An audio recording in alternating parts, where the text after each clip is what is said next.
موتو حیات کے بلیکھے ہمیں نہ ڈال، کوئی اور جگہ تلاش کر۔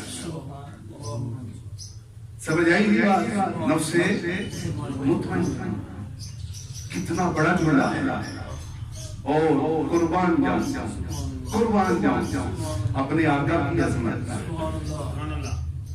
کتنا مقام۔ دوسری آیت آ رہی ہے،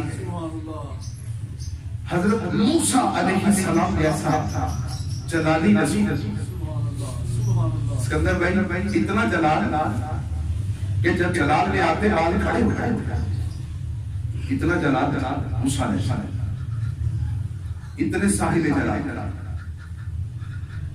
طور پہ ہم کلامی ہوئی، پہلی وحی پر پروردگار نے ارشاد فرمایا کہ موسیٰ علیہ السلام کے دو معجزے ہیں۔ کتنے معجزے؟ دو، ید بیضا اور یہ عصا، یہ دونوں معجزے لے جاؤ، اذهب الى فرعون، اس کی طرف فرعون کی طرف، انه طغى، وہ بڑا سرکش ہو گیا۔ جملہ سن لیا موسیٰ علیہ السلام جب انہیں نیال جھکا کے فوراً کہا، قال رب اشرح لي صدری، آئے جاگنا یا اللہ میرا سینہ کھول دے، ویسر لی امری، یہ کام بڑا مشکل ہے میرے لیے آسان کر دے، یفقہوا قولی، یا اللہ میری زبان کو فرمانی عطا کر دے، میرے قول کو محکم کر دے، میری زبان کی گرا کھول دے، وجعلنی یفقہوا قولی، پروردگار میری زبان کی گرا کھول، واحلل عقدۃ من لسانی، میری زبان کی گرا کھول دے، یفقہوا قولی، تاکہ وہ میری بات سمجھے، تاکہ وہ میری بات سمجھے۔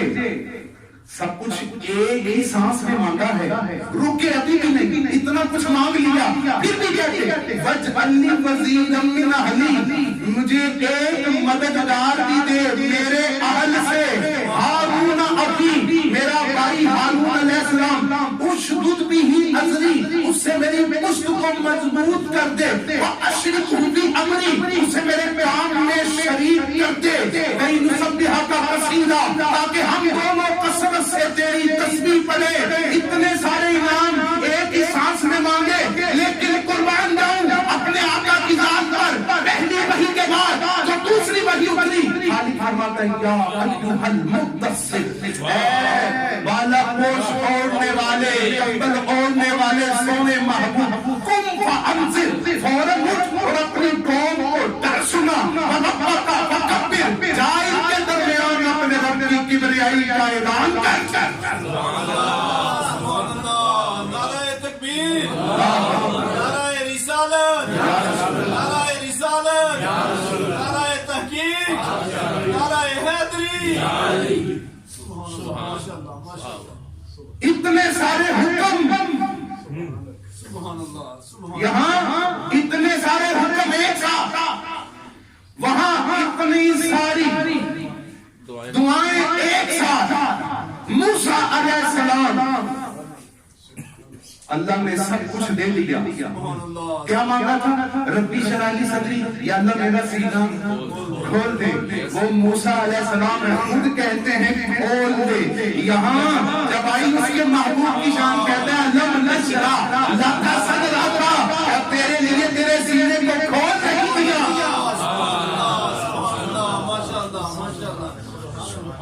موسیٰ علیہ السلام خود مددگار مانگ رہے ہیں، لیکن یہاں آیت میں کچھ اور کہا گیا، فرماتا ہے اے حبیب قل ربی ادخلنی مدخل صدق واخرجنی مخرج صدق واجعل لی من لدنک سلطانا نصیرا۔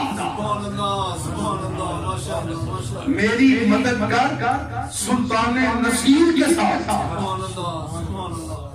ذرا غور کریں، وہ مرحلہ آ گیا جب سارا کفر اکٹھا ہوا، کہاں آیا؟ حضرت ابو طالب کے دروازے پر کہنے لگے ابو طالب یہ جو آپ کا بھتیجا ہے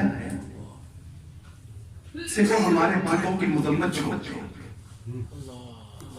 نہیں تو سما مالک ہم اسے قتل کرتے ہیں. بس یہ جملہ کہا. حضرت ابو طالب کا چلا فرمایا جہاں جہاں تو بات نہ تمہارے قتل کرنے کی، میری زندگی تم اس کے بعد تک نہیں ہو سکتے. تاریخ کے جملے کا ذمہ دار ہوں میں. میری زندگی میں تم اس کے بعد تک بھی نہیں پہنچ سکتے. اور جہاں تک تمہارا یہ سوال ہے کہ ہمارے خداؤں کی مذمت چھوڑ دے، تو جب وہ آئے گا تو میں بات کروں گا. سرکار تشریف لائے. حضرت ابو طالب بڑے ادب سے گفتگو کی. کہا میرے سلطان میں ہوں بوڑھا، اب ضعیف ہو گیا، روز روز ان کی باتیں سنتا ہوں، روز ان کی باتیں سنتا ہوں. تھوڑا سا ذرا تربیت اختیار کیا. حضور نے سینہ تان لیا.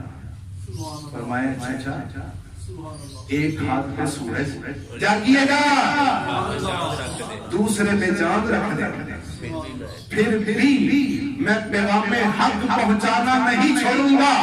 وہاں حضرت موسیٰ علیہ السلام کا دو معجزات دے کے کہتا ہے جاؤ. وہ کہتے ہیں مددگار بھی دے، زبان کی گرہ بھی کھول دے، پروردگار یہ بھی لے دے، یہ بھی لے دے. یہاں سارا کفر مقابلے پر ہے اور اصل عادت کیا ہے؟ رب سے مطمئنہ یا اے میرے اللہ، اگر یہ مجھے مار ڈالے یا شہید کر دے پھر بھی میں تیرا پیغام پہنچانے سے بات نہیں آؤں گا. اب حضرت ابو طالب نے جب سنا تو کہا جو تمہارا